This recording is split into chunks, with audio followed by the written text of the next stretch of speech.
या उद्घाटनाच्या कार्यक्रमाला प्रमुख पाहुणे आपल्या शाळेचे मुख्याध्यापक सन्माननीय एरिकर सर या ठिकाणी उपस्थित झालेले आहेत. सर्वांनी 3 टाळी वाजवायची. त्यामुळे निसर्गातल्या साध्या या गोष्टींमध्ये प्रदर्शनीचं उद्घाटन झालेलं आहे. तसे तिच्या लक्षात येत असेल. मी सन्माननीय सुगरणीचं झाडावर टांगलेलं अध्यक्ष यांना घंटा पाहतो. कॅमेरा किती सिनेमा मुलायम असतं ते. आणि तरीही कसं घट्ट आणि मजबूत. इवलीशी चोच आणि पायाची 2 बोटं. पण तेवढ्यावर सुगरण अचंबा वाटावा अशी कारागिरी करते. माणसाजवळ तर चांगले 2 हात आणि 10 बोटं आहेत. मग त्याने काय आणि किती करायला हवं. वाऱ्यानं झुलणाऱ्या खोप्याकडे पाहून बहिणाबाईच्या तरल प्रतिभेचा झोकाही आकाशात उंच जातो. अरे खोप्यामध्ये खोपा सुगरणीचा चांगला, देखा पिण्यासाठी 3 झोका झाडाले टांगला. अरे खोप्यामध्ये खोपा सुगरणीचा चांगला, देखा पिण्यासाठी 3 झोका झाडाले टांगला.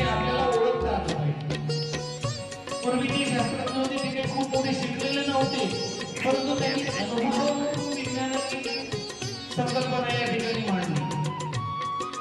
प्रत्येक गोष्टीमध्ये विज्ञान आहे ते तुम्ही ओळखा आणि त्याचा सदुपयोग करा. जीवनामध्ये जीवन यशस्वी होण्यासाठी त्याचा वापर करा.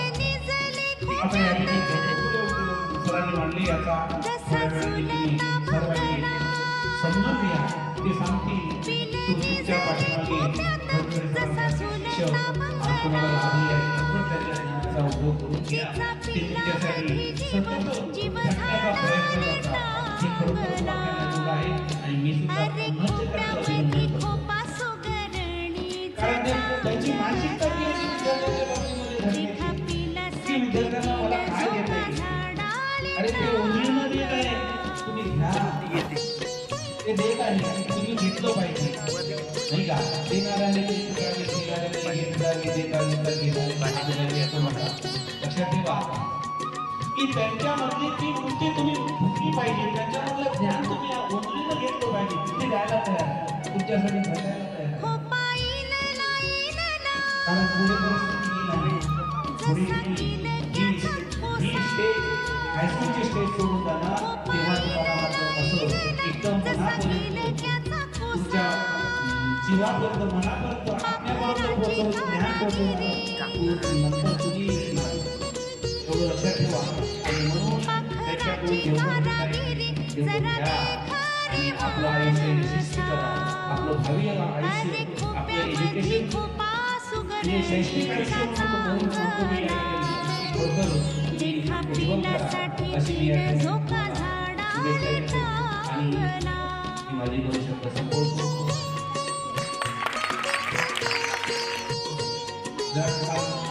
मुलांनी पाहायला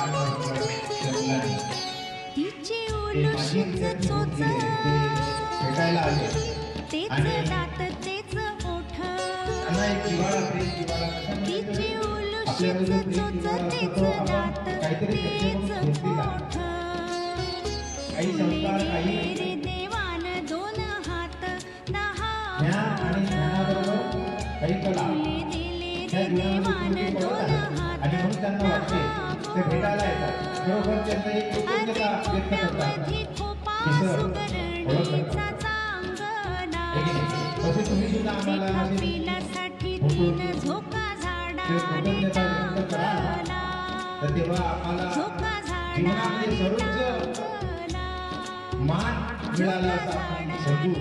आपल्याला सरांनी एवढं कळकळीनं सांगितलं की खरोखर हे विद्यार्थी दशेचं जे जीवन आहे हे काहीतरी घेण्याच्या दृष्टीने आणि घेणाऱ्याने देण्याचा प्रयत्न केला पण घेणाऱ्याने असं घ्यायचं आहे. हे ज्ञानेश्वरीच्या विवेचनाला आलेलं त्यांचे हात सुद्धा घेतले पाहिजे. म्हणजे भगवद्गीतेचा 11 आणि 700 श्लोक त्यावर 9000 ओव्यांचं भाष्य ज्ञानेश्वरांनी घेतली पाहिजे. पसायदानच्या 9 ओव्या त्या 9000 ओव्यांचा काढलेला सारांश.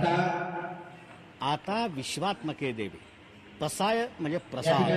हे प्रसाद दान ज्ञानेश्वरांनी मागितलेलं आहे. विश्वात्मक देवा प्रसाद शब्द सुद्धा चांगला आहे. प्रसादे सर्व दुःखानां हानिरस्योपजायते. अंतःकरणाची अंतःकरणाची प्रसन्नता, अंतःकरणाचा प्रल्हाद हा त्या प्रसाद शब्दाचा अर्थ. पण ज्ञानेश्वरांनी त्याचा वापरलेला जो मराठी पर्याय आहे तो अधिक आस्वाद्य आहे, असा आहे. हा प्रसाद ज्ञानेश्वरांनी कोणाजवळ मागावा? हा प्रसाद सुद्धा ज्ञानेश्वरीचा आरंभ ज्यांना अभिवादन करून ज्ञानेश्वरांनी केला त्या विश्वात्मक देवाजवळच ज्ञानेश्वरांनी आता विश्वात्मके देव येणे वाघ यज्ञ इतके दिवसपर्यंत 9,000 यज्ञ केला. यांनी प्रसन्न व्हावं या विश्वात्मक देवाने आणि तोषोनी मज द्यावे आणि माझ्या झोळीमध्ये या प्रसादाची भिक्षा द्या. कोणता प्रसाद मागताय ज्ञानेश्वर? पहिला प्रथम त्यांची मागणी आहे जे फलांची व्यक्ती सांग. ज्ञानेश्वरांनी संपूर्ण समाजाला भक्तीचं वरण लावलं, संपूर्ण समाजाच्या सत्प्रवृत्तीचं पोषण केलं आणि देवाच्या नादी लावलेत लोक. अशी जी सज्जन माणसं त्यांची आठवण पसायदान मागताना ज्ञानेश्वरांना झाली नाही. झाली ज्या प्रवृत्तीने ज्ञानेश्वरांसारख्यांचा छळ केला त्या दुष्ट लोकांची आठवण पहिल्यांदा झाली, त्या खलपुरुषांची आठवण पहिल्यांदा झाली. हा सज्जन सत्पुरुषांवर अन्याय नाही का? ज्ञानेश्वरांनी शेवटचं पसायदान विश्वात्मक देवाजवळ मागताना सुद्धा माग पहिल्यांदा त्या खलपुरुषांना द्यावं, हा अन्याय नाही. ज्ञानेश्वरांना आपण माऊली म्हणतो त्याचं हे प्रत्यंतर. ज्ञानेश्वरांना आपण माऊली म्हणतो त्याचं हे प्रत्यंतर याचं कारण माऊली आपल्या चांगल्या अपत्यावर प्रेम करतेच पण वाईट अपत्याबद्दल अधिक कळवळा बाळगते. आणि त्याला ही खात्री असते की आपला चांगला जो मुलगा आहे त्याच्या चांगलेपणामुळे जग त्याला जवळ केल्याशिवाय राहणार. हा जो वांगला आहे त्याला जग दूर लोटेल. त्याला प्रेमाने जवळ घेणारं एकच स्थळ आहे. ज्ञानेश्वरांना आपण पहिला कळवळा हा खलपुरुषांचा. जे खरांची व्यंकटी त्यांची पहिली प्रार्थना असेल की खरांची व्यंकटी सांडो. व्यंकटी म्हणजे मनाचा वाकडेपणा, व्यंकटी म्हणजे मनाचा दुष्टपणा, ती सांडो म्हणजे ती नष्ट. ज्ञानेश्वरांनी खल नष्ट होवो असं म्हटलेलं नाही, खलांची व्यंकटी नष्ट होवो एवढं म्हटलेलं आहे. खल राहिले तरी चालते. त्यांचं खलत्व गळून खाली पडलं की त्यानंतर उरलेला जो मनुष्य आहे ज्ञानेश्वरांना स्वीकारले आहे. याचं कारण नंतर त्या माणसाची देवत्वाकडे होणारी वाटचाल आपल्याला सुधारली. ज्ञानेश्वरांचा माणसाच्या मूलभूत माणूसपणावर अत्यंत प्रगाढ असरतीचा विश्वास आहे. म्हणतात ते खरांची व्यंकटी सांग. खुद्द गीता ज्यांनी सांगितली तो गीतेचा प्रवक्ता भगवान कृष्ण आपल्या अवताराचं प्रयोजन सांगताना असं म्हणतो, यदा यदा ही धर्मस्य ग्लानिर्भवति भारत अभ्युत्थानम् अधर्मस्य तदात्मानं सृजाम्यहम्. ज्या ज्यावेळेला धर्माला ग्लानी होते तेव्हा धर्माचं अभ्युत्थान घडवून आणण्याकरता मी जन्म घेईन आणि काय करीन? परित्राणाय साधूना आणि विनाशायाच्या दुष्कृतां. साधूंचं मी परित्राण करीन आणि दुष्टांचा विनाश घडवून आणीन. प्रत्यक्ष श्रीकृष्ण दुष्टांच्या विनाशाची भाषा बोलतो आणि त्याचा भक्त ज्ञानेश्वर फक्त दुष्टपणा नष्ट होण्याची प्रार्थना करतो. ज्ञानेश्वरांना माहिती आहे दुष्टांना नाहीसे करून जगातून दुष्ट प्रवृत्ती कधीही नष्ट होणार. त्यामुळे दुष्ट प्रवृत्ती नष्ट होण्याची प्रार्थना ज्ञानेश्वर करतायत. दुष्ट राहिला तरी जे खरांची व्यंकटी सांग कशी सांडेल त्याचीही रीत ज्ञानेश्वरांनी लगेच दुसऱ्या ओळीत दिली आहे. जे खरांची व्यंकटी सांडो ते या सत्कर्मी रती. त्यांना चांगल्या गोष्टींमध्ये चांगल्या कर्मांमध्ये रती म्हणजे आवड वाढव.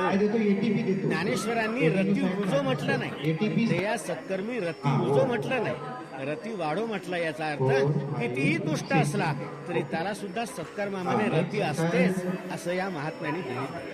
फक्त असलेली रती वाढो. चांगल्या गोष्टींबद्दलची आवड वाढली की वाईट गोष्टींकडचा ओढा आपोआप कमी होईल असा त्याचा सिद्धांत आहे.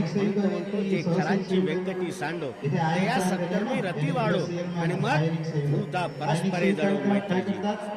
एकदा दुष्टपणा नष्ट झाला आणि दुष्टांना सुद्धा चांगल्या कामामध्ये रममाण करून सोडलं आपोआप जगातले सगळे जीव मात्र परस्परांवर प्रेम करावे. जगातल्या जीव मात्राचं परस्परांमधलं सख्य वाढावं असं स्वप्न ज्ञानेश्वर पाहतायत. जीव मात्रांचं पाहतायत, प्राणी मात्रांचं पाहतायत, केवळ मनुष्य मात्राचं नाही. ज्या काळात ज्ञानेश्वरांचा हा पसायदानाचा हा उद्गार आपण उच्चारतो त्या काळात माणसाचाच माणसावर विश्वास उरलेला नाही. माणसाला माणसाबद्दल संशय आहे, माणसाला माणसाबद्दल अविश्वास आहे, माणसाला माणसाबद्दल दुरावा आहे, माणसाला माणसाबद्दल अकारण शत्रुत्व आहे. अशा काळात ज्ञानेश्वर संपूर्ण जीवमात्रामधलं मैत्र वाढीला लावण्याचं भव्य स्वप्न आपल्यासमोर ठेवतात. भूता परस्परे पडो मैत्र जीव, दुरिताचे तिमिर विश्व सधर्म. दुरित म्हणजे पाप, याचा अंधार नाहीसा. पापाला त्यांनी अंधार म्हणतात, याचा अर्थ पुण्याला उजेड मारा. अंधार नाहीसा कसा होईल? सूर्योदय झाल्याबरोबर अंधार आपोआप नाहीसा होईल. अंधार नाहीसा करण्याच्या वेगळ्या प्रक्रिया नाहीत, अंधार नाहीसा करण्याचा वेगळा कार्यक्रम नाही. सूर्य प्रगट झाला की अंधार आपोआप नाहीसा होईल. दुरितांचे तिमिर जाऊ, जगातलं पाप नाहीसं व्हावं, जगातलं दुराचरण नाहीसं व्हावं, यासाठी काय करायला कोणता सूर्योदय ज्ञानेश्वरांना अभिप्रेत आहे? स्वधर्माचा सूर्य. प्रत्येकाला आपापल्या धर्माचं ज्ञान झालं, प्रत्येकाला आपापल्या धर्माचं भान आलं की तो स्वतःचं कर्तव्य बजावत राहील. आपोआप पापाचरणाकरता त्याचा कल कमी होईल. पाप कर्म हे माणसाचं स्वाभाविक कर्म नाही, हे नियत कर्म नाही. ज्ञानेश्वरांनी म्हटलंय विश्व स्वधर्म सूर्य. स्वधर्माचं ज्ञान आणि स्वधर्माचं आचरण हा सूर्योदय, आणि या सूर्योदयामुळे आपोआप पापाचा अंधार नाहीसा झाल्याशिवाय राहणार. आपला धर्म ओळख आणि धर्माचं पालन ज्ञानेश्वरांना. आपला जो धर्म नाही त्याचं पालन करण्याचा मोह होणं हा परधर्म आहे. आणि गीतेने म्हटलं होतं स्वधर्मे निधनम श्रेय परधर्मो भयावह. धर्म कसा होता? धर्म कसा होता? प्रत्येकाचा धर्म त्याच्या जन्मापासूनच त्याची सुरुवात आहे. बाई ही बाईच असते, पण ज्या क्षणी ती आई होते त्यावेळी तिच्यामधला मातृधर्म प्रगट होतो. त्याचं आचरण हे तिच्याकडनं अपेक्षित असते. ते सोडून इतर कुठलाही मोह केला झाला तर त्याला पापाचरण. आम्हाला जगातल्या दुरिताचा अंदाज नाहीसा करायचा, स्वधर्माकडची त्याची दुरिताचे तिमिर जावं. विश्व स्वधर्म जो जे वांछील तो ते लाभ. भव्य आकांक्षा आहे. जो जे वांछील तो ते लाभ प्राणी जाती. ज्याला ज्याला जे जे हवं असेल ते तर त्याला मिळू शकेल. ज्ञानेश्वर असं आश्वासन आपल्याला देतो. जी कोणती तुमची इच्छा असेल आणि अभिलाषा असेल ते पूर्ण होण्याचं आश्वासन हे महापुरुष आपल्याला कशाच्या बळावर देत आहेत? त्याच्या अगोदरचा संदर्भ आपल्याला पाहिला. परस्परे पडो. भूतांना परस्परांबद्दलचं मैत्र उत्पन्न झालं तर ज्याला जे वाटेल ते मिळाल्याचा आनंद लाभल्याशिवाय. पण त्याच्या परस्परांबद्दल मैत्र वाढायला पाहिजे. त्यामुळे आपोआप तुमची ही वृत्ती विशाल होते आणि ज्या गोष्टी आपल्याला मिळायला हव्यात त्या इतरांना मिळाल्या तरी आपल्याला मिळाला इतका आनंद विशाल हेच या पसायदानाचं मूळ. वर्षत सकळ मंगल. ज्ञानेश्वरांनी त्यानंतर असं दिव्य दृश्य आपल्यासमोर उभारलं. वर्षत सकळ मंगली ईश्वर निष्ठांची मांगल्या. संपूर्ण जगावर मांगल्याचा वर्षाव करणार, संपूर्ण जगावर कल्याणाचा वर्षाव करणारे असे ईश्वर निष्ठ दाटी वाटीनं उत्पन्न होईल. एकटा दुखता विरण ईश्वर निष्ठांची गर्दी. वर्षत सकळ मंगली सगळ्यांवर, काहींवर नाही, सगळ्यांवर मांगल्याचा वर्षाव करणारे आपल्या वाणीने आपल्या दृष्टिक्षेपाने